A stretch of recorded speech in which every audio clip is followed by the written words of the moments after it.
If you've been following Phantom Fury at all, you'll know that they released a demo last year that didn't go over so well. The weapons felt awful, enemies were not fun to fight, the feedback wasn't there yet, it just wasn't good. Well, the skepticism never left me and a lot of others after that, all the way up to the alarming announcement that the game would be releasing into full in April, not even a year after the demo. After looking at 3D Realms' recent output and the fact that they were under Embracer Group, who are notorious for destroying pretty much every company that they have bought, I'd say it seems obvious 3D Realms had just begun pumping all of their in-development titles out as quick as possible. Maybe to get back enough money to avoid being closed. Maybe something else. I think it's fair to say that even though some of these games were in development for years, they still weren't entirely ready. Graven being the most obvious example of that to me. Phantom Fury is also feeling affected by that, but surprisingly not as bad as I expected.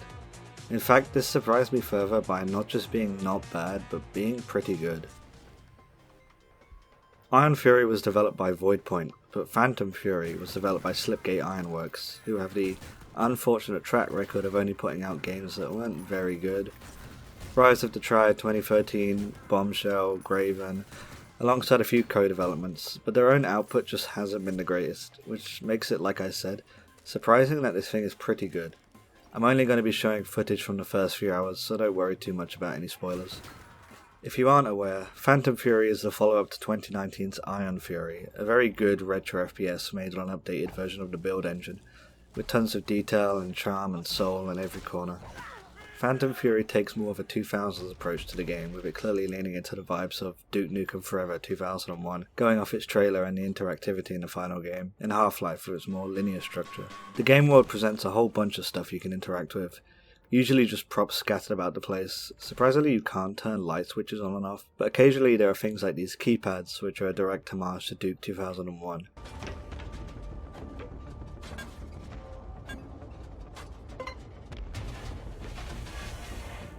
Vending machines you can gain health from.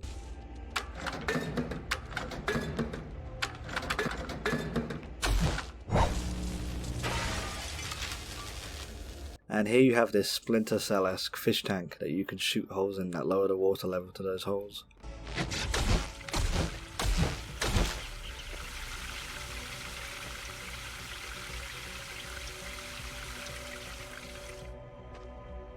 It's cool stuff, and it definitely adds to those early 2000s vibes where games were just trying to immerse you more with noticeable details that didn't really add anything to the gameplay, but it did make them feel more alive. The visual style also goes more for that early 2000s look. It's like going from Blood 1 to Blood 2, except not from a good game to a shit game.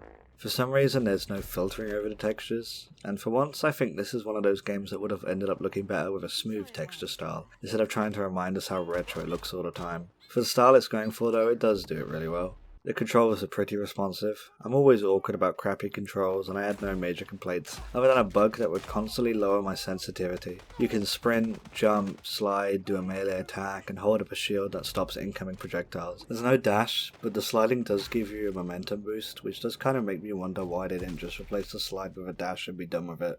Combat against enemies has been improved a ton from the demo. They run fast, they take cover, flank you, throw grenades, and suppress you.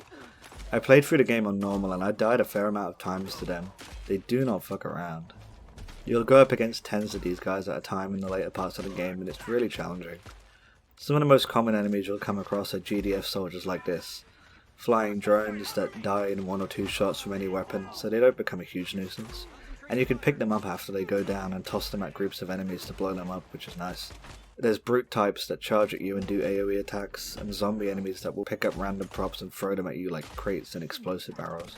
Thankfully there's no fucking spider bots in this game from Iron Fury, which is one of the best things to not show up from that game. Upgrades become a thing once you reach the 2nd level.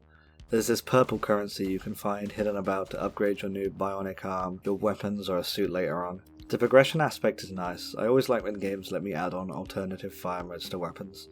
A useful one is this flash you can add to your shotgun that stuns enemies. The weapon lineup is expanded from Iron Fury. You still get your Loverboy revolver, but you also get a more standard pistol. And alongside the incendiary SMGs, you get a regular assault rifle too. Instead of the shotgun grenade launcher hybrid from Iron Fury, you get this flat cannon looking shotgun, which unfortunately doesn't actually act like a flat cannon, but it's a good shotgun regardless. There's some exotic weapons you get later, which was a problem I had with Iron Fury. that it was lacking in any sorts of those weapons that you'd expect from a retro shooter. They could have moved some of these weapons to an extra slot though. There's 4 weapons on slot 4 a line, which can become tricky to swap through in intense fights, and taking too long to switch to the next weapon will make your next swap start at the current weapon you're holding, which threw me off quite a lot. There's also a double barrel shotgun, which could have been more useful, but strangely it doesn't auto reload when you aren't using it. Most games in this genre with a double barrel would do that, but not here. In fact, most of the weapons in the game need to be reloaded. I'm usually pretty good at keeping up with that, but there were times I'd enter fights and switch weapons having forgotten to have reloaded, and it was the worst with the double barrel. Running up to a strong enemy to try and blast it in their face only to start reloading instead was not fun. There's a weapon that shoots foam, and the projectile is far too big and bright, and whenever I was firing it I could not tell what the hell I was shooting at. It was like this in the demo and I was hoping they would improve it for the final game, but apparently not. Overall, the new weapons are pretty fun though. There's some more here that I won't spoil.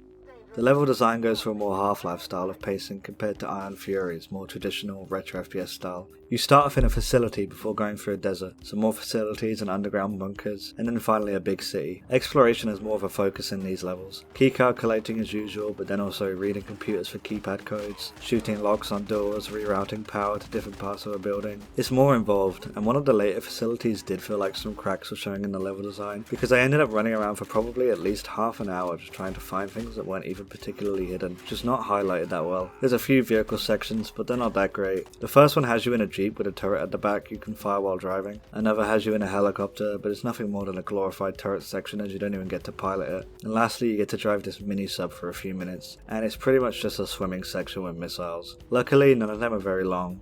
They kept the same awful crane sequence from the demo level in the final game, and it still makes just as little sense how the hell you're supposed to do it without there being a 50% chance you'll just knock one of the cars off the train.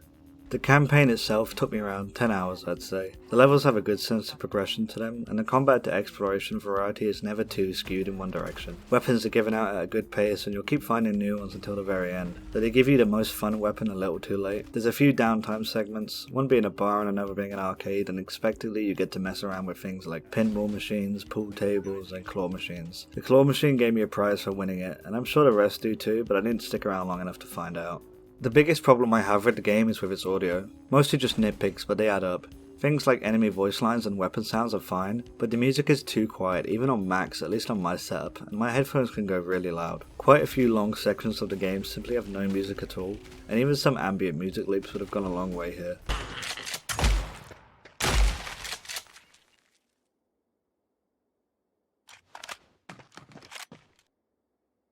I understand not all games need to have music playing at all times, but honestly I don't think this game is one of them. The game world just ends up feeling empty and hollow when the music isn't there.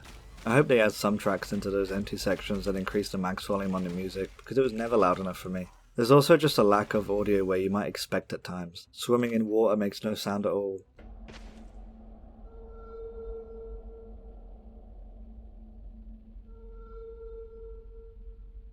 This one cutscene of a monster grabbing me has no audio.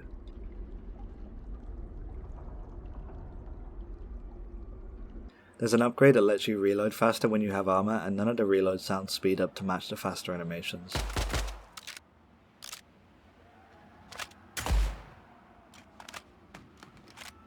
The audio is the least polished aspect of the game and can do with the most attention for me. The voice work of Shelly is strange in this one too. She still has her one-liners at times, but she comes off sounding kind of bored and almost angry in this game as opposed to the snarky tone she has in Iron Fury. Don't waste your breath. You don't have many left. You're fucking nothing. Nothing can stop me now. This one has nothing to do with the rest. I just choose to believe this is a Nine Inch Nails reference, even if it's not. There's a moment in the story later that gives her good reason for acting this way, but these lines are here from the start, and it just ends up making Shelly less likable to listen to. If she had a regular set of banter voice lines before that moment, I think it would have been better. There's also the fact that the game's tone just barely has any comedy to it whatsoever.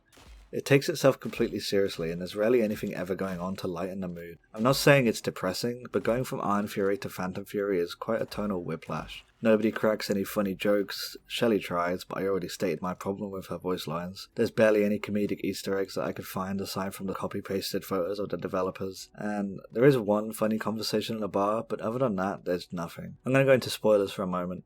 The story isn't that important, but if you care, I'll put up a timestamp for where to skip if you want to avoid them. So unfortunately that Sin crossover tease lasts of all of 30 seconds as we see John Blade right before the end of the game. He gives us his Magnum, which admittedly is the coolest gun in the game, I just wish we got it sooner, and then he promptly fucks off. I don't mind him being here, but teasing him at the end of the original trailer implied bigger things than there isn't. Also, one of the side characters double crosses you right at the very end of the game just to squeeze in one more pointless final boss, and it's one of those cases where it just makes the character seem dumber than they were before just because of it. It could have ended on the boss fight of the general and I would have been happy, but I guess they had to throw this in just because. It doesn't ruin the game by any means, but it also didn't feel needed either. The game's ending suggests some kind of DLC or continuation in some way, but honestly with the way 3D Realms has been going lately, I'm not hopeful in seeing any continuation at all. It's a fine way to end the series if so. I'm just a sucker for more definitive endings. On the technical side, I did have a few notable bugs that will hopefully be fixed by release. The most annoying ones I had were the sensitivity lowering at random, and the alt fire on my pistol being disabled every time I reloaded a save, even though it was shown on my weapon and enabled in the mod menu. One level has you pilot a small submarine for a few minutes and then continue on foot, but dying made me respawn at the start of the level without the sub, and I would have had to just swim the entire way if I didn't restart the whole level. The worst bug was with two weapons you get later on. They both have regenerating ammo, but eventually they both just stopped regenerating ammo for no reason, and they didn't work for the rest of the game, which made it a lot tougher. At the end of it all, Phantom Fury is a pretty good game, but not particularly as ambitious as the trailers make it look. If they could fix those audio issues, I think a lot of moments might hit harder, because it really is just the quiet music that makes the game feel so empty at many points for me. If it's the last thing Slipgate Ironworks ever puts out, then at least I can say they went out on a good note. If not, then I hope they continue going up from there. Anyone wanting something to potentially scratch that missing Duke Nukem Forever 2001 itch, or anyone who just wants more of a Half-Life take on a retro FPS genre, will probably get a good time out of this. So there's my first review. I do want to do more, but my motivation to work on these things goes up and down all the time, so we'll see. If you have any suggestions on what I can improve on, please let me know. I'd like to improve in any way I can. Bye.